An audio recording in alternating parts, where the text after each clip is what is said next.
What is going on, ladies and gentlemen? Welcome back to another edition of the Sick Podcast. Got a lot to cover today. Some good, potentially good news, some really upsetting news, some not borderline, some ridiculously despicable news. We're gonna get into all of that and more on this week's episode of Talking Titans. Start me up, Shane. Turn up your volume. Because you're about to listen to The Sick Podcast. Talking Titans. Ladies and gentlemen, 94 yards. Touchdown, Titans. He is the baddest man in the NFL, and he just took her to the house. The sickest Tennessee Titans podcast. Sick! It's gonna be sick.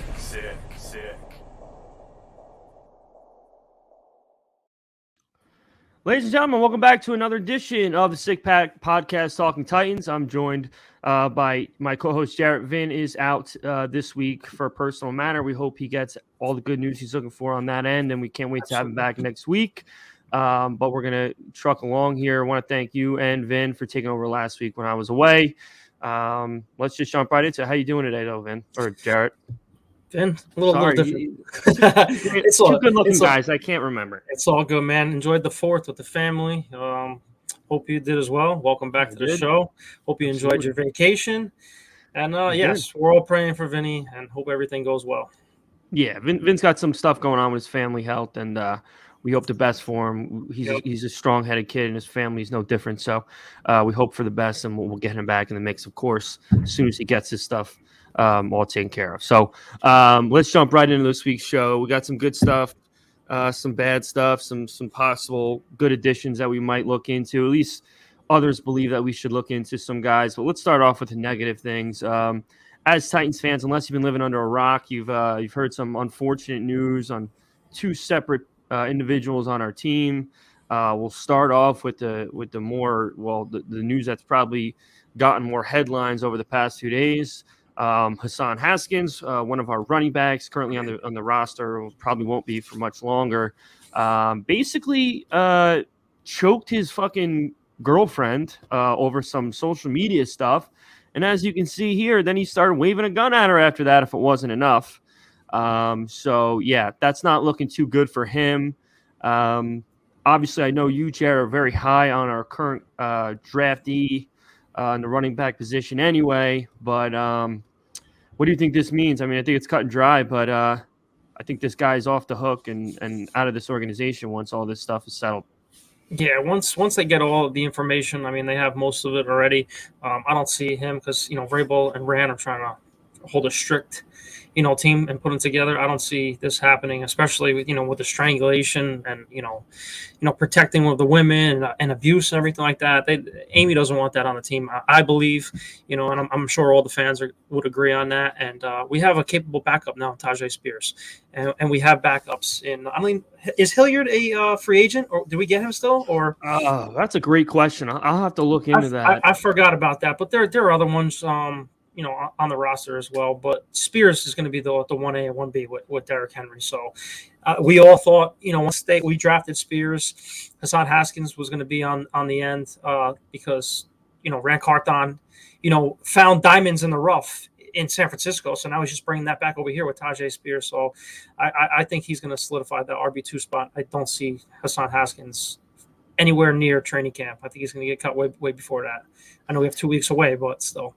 Yeah, so he's not on the roster currently. So he's probably a free agent. I don't know if he's been signed yet. We'll look into that as we go through the show. But, yeah, it's just I don't understand how these young men don't realize that because of the position that they're in and because of the world of social media and how easy it is to find out anything about anyone, how these gentlemen allow themselves to be in these positions that ruin their livelihood, and not for a short time, for a long time. This guy worked his ass off in high school and college to get to the position that he's in, and he's had about a cup of coffee in the National Football League, and he probably won't be playing much more football for here on out, if at all. And it just blows my mind. I mean, I'm not in the position that these guys are in, but it's shocking that there's not enough supporting cast members of these guys have around them to not allow them to get in these positions. You know, you look at a similar situation in the same state that we're talking about.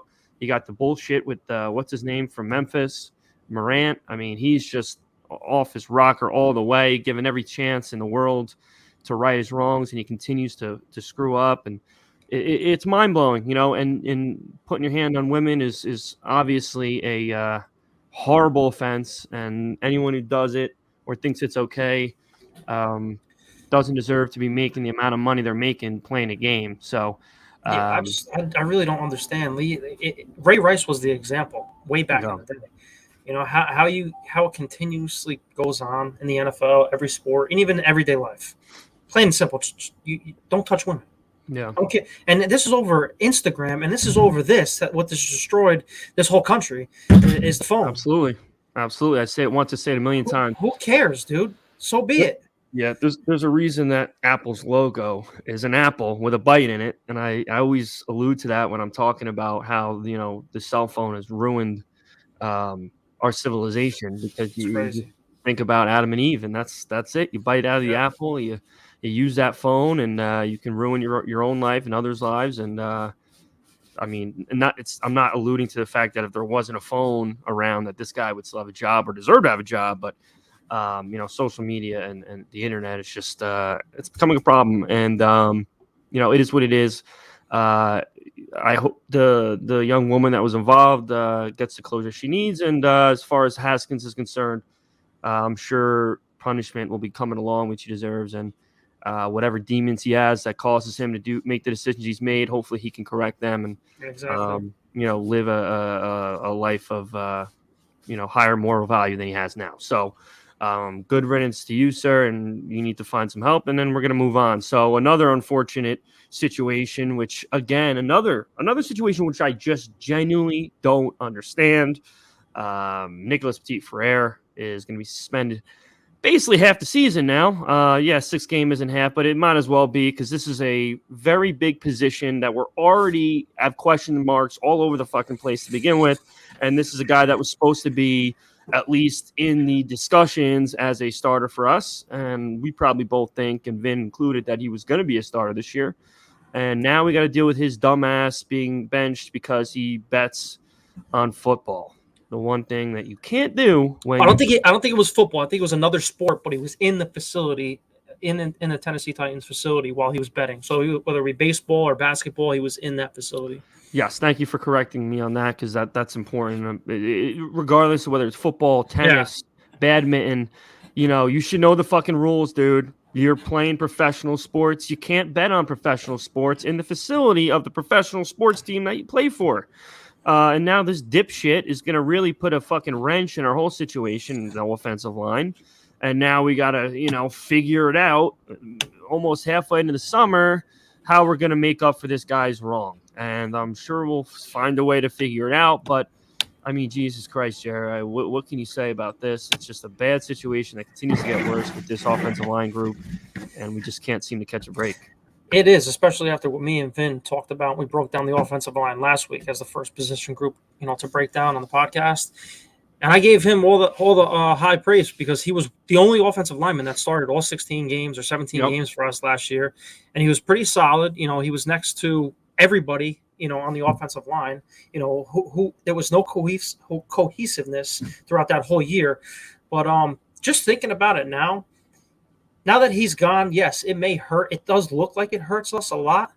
But we have Daniel Brunskill, who's played every single position on the offensive line. So if you even bump him over to right tackle, you have Raduns come and play at left guard. You have Raduns come at right tackle. Brunskill stays at left right guard. Or even Jalen Duncan, the rookie from Maryland, who Daniel Jeremiah, what we talked about, what could be the diamond of the rough in the 6th round. This guy, he was third team, I think, all what's that conference again? All Big Ten, I think. And the kid's a mover, man. He's a very solid guy. I looked him up this past week because I said, you know what, we're going to need a right tackle. If Brunskill doesn't come over, is Jalen Duncan the guy, or is Dylan Raduns going to actually step up after the ACL and be that glue that we need over there? Yeah. I mean, like I said, It's a situation that already had question marks, and then this situation just added more question marks. And side note, before we mention Hilliard, he's actually still currently a free agent. So does this bring him back in the equation of a guy they might try to look to get on at least on the practice squad? Who knows? I like that Julius Chestnut guy. I liked him. I think he's still on the roster as well. He was still on the list that I just looked at. So, listen, the running back position, we've had plenty of guys that are solid running back threes that either excel at that position or find their way onto another team once they do well with us. Like the RB3 guy that you just plug and place and he'll have a weird 90 yard game here and there. Deontay Foreman, you could argue, was a guy that should have stayed. Looking at it now, definitely should have. Yeah. But we can't get that legit guy to pair with Henry. And hopefully we have him now with Spears. So we'll see how that all turns out. But as far as the offensive line, you just got to hope that Rand and Mike know what they're doing and, they can find the guys to keep the dam up before NPF comes back. And not like NPF is a Hall of Fame guy by any means, but honestly, he may have lost that job, especially if he's out for more than half of the season, and Brunskill is that guy at right, or Jalen Duncan comes in, or Ray Dunes, and they're playing lights out. He's not gonna see the field. No, he was not. I mean, really, he was not in a position to do this. Obviously, it's wrong to do it no matter what. But if Terry Lewan bet on sports 5 years ago, he was gonna get his job back week 7. You know what I mean? This guy is anyone's guess how his longevity with this organization was going to come about. And this was just an even more catastrophic disaster for him, even more than Haskins, because this is a guy that started already in the league and had an opportunity in his second year to really solidify his place in this offensive line. And now, somebody else is getting an opportunity. Yeah. And if they do better, good riddance, my friend. He'll be a rotation guy, a backup now, or he's going to fight for his job again. There are hundreds of thousands of people that are, working their ass off to have a possible chance to play offensive lineman in the NFL. And you snooze, you lose. And he just made a stupid mistake, and we'll see how all that shapes up. At least he made a mistake to where you could still root for the guy when he comes back. Haskins, that's a different story. But moving forward, we've talked about a bunch of different skill players and all different position groups over the last couple of weeks, offense, defense, offensive line. We're going to touch on our linebacking core this week. Shane's got some graphics for us as far as our current depth chart at both inside, outside. We'll start with inside. Looking at this list here, absolutely nothing that makes you jump off the page and makes you say, okay, this is a locked-in position group. And we're talking about this for a reason, which we'll get to. But really, I think you would attest to this, Jared. I mean, this is average at best in this position, would you say? Yeah, I mean, this is why I wanted to talk about the linebackers again, because I think that is the next phase on defense that is the weakest spot for us. I mean, you have Al-Shaair coming over from San Francisco. He needed a starting spot. He's got it in Tennessee. He looks like he's going to be a better who did we lose to the Dolphins? What the hell's his name? David Long. David Long. Looks like it looks like he's going to be a better David Long Jr. He finds the ball, and he's a tackling machine. But the other guys, Chase Campbell, rookie last year, Jack Gibbons, Luke Guilford, and Monty Rice, I think, are the other guys that are going to be on the roster. So that's 5. And there's no wow. Look at that linebacker. Even, look at the other 2. I mean, how many do we even carry? 5, right? 5 or 6 guys? Around there. I mean, I'm looking at this list. It's got to be 5 because if they got 2 guys and 2 outside linebackers and they're running a 4-3 or a 3-4, you at least have to have 2 guys on the back end. So I mean, that is just a shaky bunch right there at inside linebacker. Outside of first of all, Azeez Al-Shaair, if you walked by me, I wouldn't even know. Obviously, not yet. I've barely seen the guy.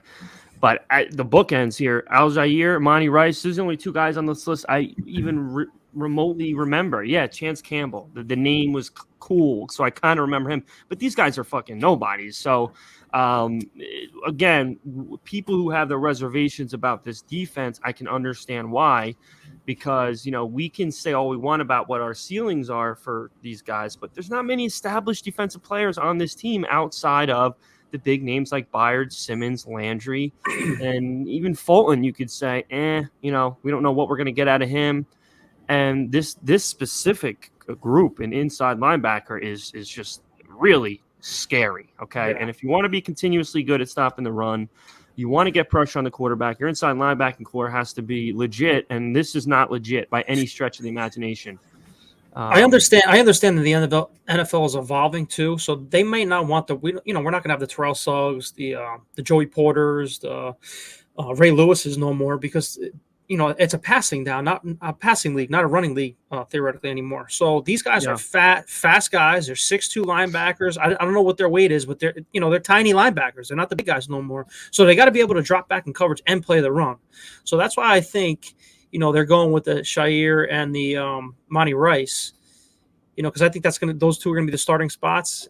And Jack Gibbons, man, when we signed him and Luke from Dallas, I think Luke's from Dallas. I was watching some of the stuff, some of their tape. They're key special teams guys, but Vrabel always finds those guys that are key contributors, like Will Compton. When he stepped in, he played pretty well for us in that 2019 season, and he stepped up well on the defense. So, I mean, if they got knack for the ball, they're going to play. So hopefully everything turns out well for them. But I do think the outside linebacking core is a lot better than the inside linebacking core for sure. Absolutely. Now, and let's take a look at that, Shane, if you won't mind. We're going to move on to the outside linebackers. Upside, obviously, much higher with this group. Yep. Arden Key, Landry, and Weaver are the three that I would immediately point to as far as where you can see potential, real impact on the defensive side of the football. McLeod, Murphy, and Rush, I mean, these are probably injury plug-and-play guys. Who knows? Somebody could jump up and Caleb Murphy. Caleb Murphy's the rookie. Yeah, maybe. Nothing shocks me. He's going to make that roster, I'm telling you. Yeah, Mike Vrabel has obviously a knack of bringing the best out of everyone on the defense side of football, and that's why, you appreciate him getting in the mix on the training camp side of the game and with the pads and how he's so involved, and he's a motivator, no doubt about it. But this is definitely a better group, and you could segue into what PFF talks about as far as what they suggest, and give me your thoughts on if you were the GM, if you would sign off on that. Yeah, but before we get into the PFF, we have Arden Key, Harold Landry, who I think those two are starters, obviously. And then to make the roster is going to be Caleb Murphy and Rashad Weaver. The other two, McLeod and Rush, I don't think that they're going to make the roster. Those are training camp fills. But this is why there's rumors that are going on by PFF and, coming into training camp, the second wave, third wave, fourth wave of free agency comes. We sign a veteran like this. So PFF, Shane, if you could throw that graphic up, has us saying that we should sign Kyle Van Noy before training camp. He's a New England guy. He got cut, I think, for a 2-year, $16 million contract in New England, and then went over to the Chargers last year, had a pretty solid season. He's a locker room guy. You add him to that mix, that's 5, I think, on rotation. And if you have Van Noy, Weaver, Arden Key, Harold Landry, and Caleb Murphy, without Caleb Murphy seeing any field time, but what he brings to the table with 29 sacks in college and 39.5 tackles for loss, the guy's a football player. So with those 5, I think the outside linebacking core is pretty damn scary. Yeah, I mean, listen, there's a lot of positives about why this would be something that we should definitely entertain. Yeah. Number one, I mean, he's a linebacker that is basically automatic 5-sack guy for the year, which, listen, doesn't sound like a ton, but with our linebacking rotation, yeah, with our linebacking core over the last decade, you get a linebacker that's going to give you 5 sacks in a year, you're going to sign that dotted line because that's just something that outside of Landry we haven't seen a whole lot of. Yep. I mean, really, our linebackers have over the past decade haven't been real get to the quarterback guys. Our defensive line's been pretty excellent over the past decade. Yeah. Guys like, or maybe I should say 15 years, 20 years, guys like Hainsworth, Casey, now Simmons. Van den Bosch. Well, Van den Bosch was probably more of a linebacker, right? No, was it the end? Oh, yeah. He played outside of that. But regardless, listen, Van Noy is a 2-time Super Bowl champion. Obviously a locker room guy, like you said. He's 32 years old. So, you're probably looking at hopefully a situation kind of like who was the dude that we brought in about 5-6 years ago from Miami? That was Cameron Wake. Cameron Wake, that kind of guy, definitely made some plays, but you brought him in for the veteran presence. The locker room, the veteran presence, absolutely. And I think Wake had a decent career with Tennessee. I think he played 3 years with us, and he had some good plays. But listen, just because of the depth that we talked about, I would be all for it. You shouldn't really have to dish out too much cash to get him. Yeah. And if we could throw another linebacker that's going to get you 5-6 sacks, why not? And he's got the experience in the playoffs. He's a New England guy. A lot of positives. The only negative really is the age outside of that. So, PFF mentioned it. For all we know, Mike and Rand could have no possible, intentions of even giving the guy a call. But listen, we said it. The linebackers are weak. They really are. One injury, God forbid, knock on wood, to a guy I won't name. Another injury to a guy I won't name, and then you're in a pretty bad situation. Okay, you can't put all your all your eggs in Arden Key and Aziz Al-Year.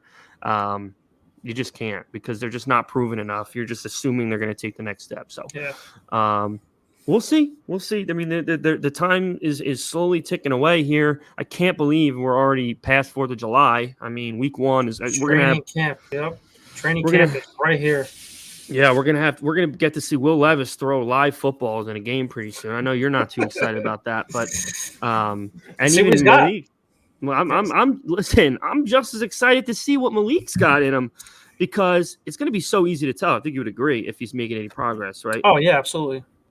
I mean, he was just so last year that just a couple more progressions and a little bit more zip on the ball, and you start thinking to yourself, you know what I mean? It's a lot of confidence, man. I mean, I know I bashed him last year, but a lot of the reason is coaching, and the Todd Downing. I'll even talk about it. Todd Downing ruined Tannehill. He ruined Malik Willis. The kid's talented.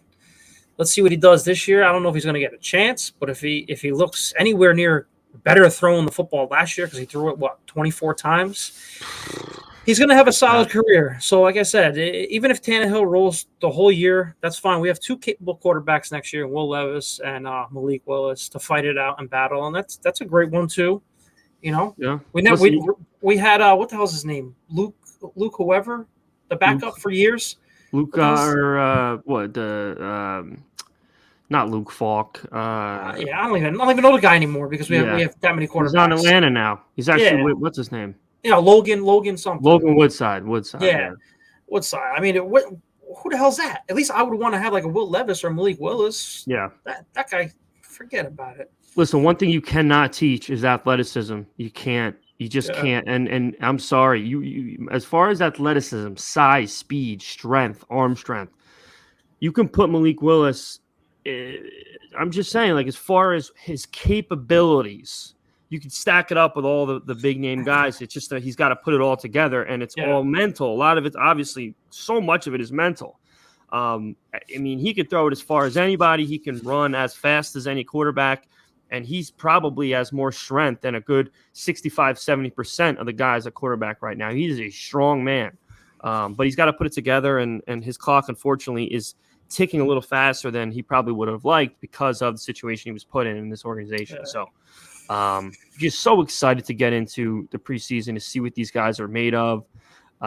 It's going to be a fun competition at quarterback between Levis and Willis as far as who that number 2 guy is. It's anyone's guess. I'm not putting anything past Malik now from what I've heard from the guys on the field. So that and his Instagram post, you ready?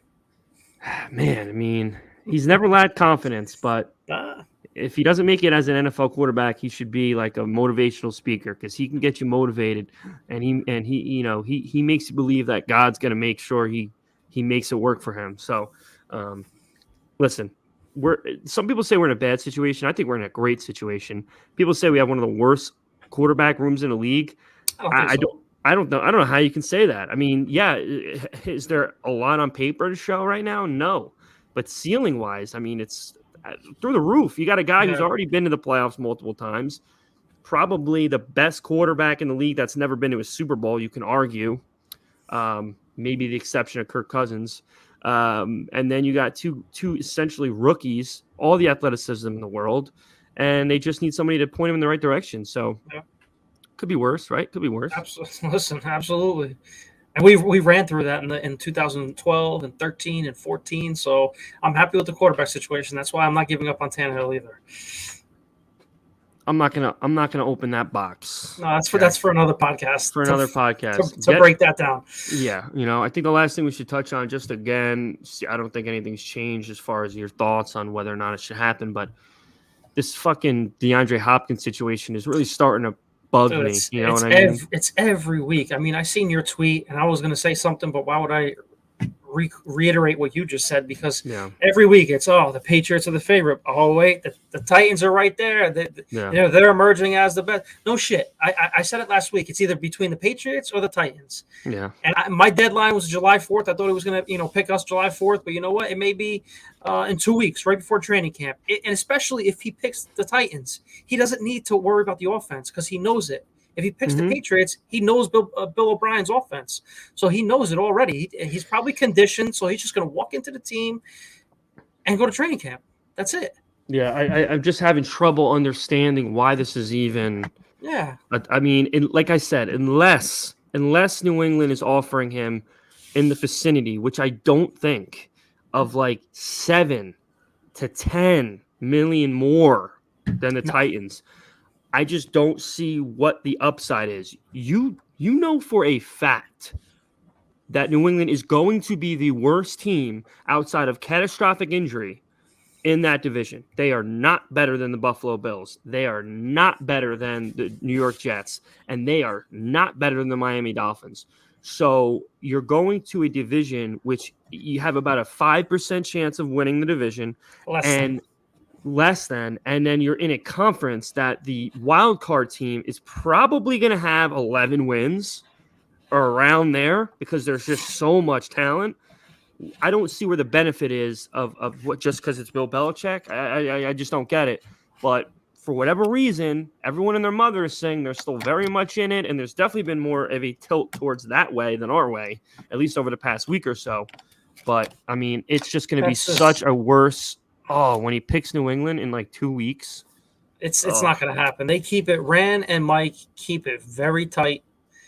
And supposedly, I don't know if that's true either. He was at a party in Nashville on the rooftop. Don't know how true that is. I heard rumors all over the place about that. I don't want to put that out there and say that that's true. But you have Derrick Henry, man. He's going to want to play with Derrick Henry. Treylon Burks, he's want to play with Treylon Burks versus Juju Smith-Schuster and Devontae Parker.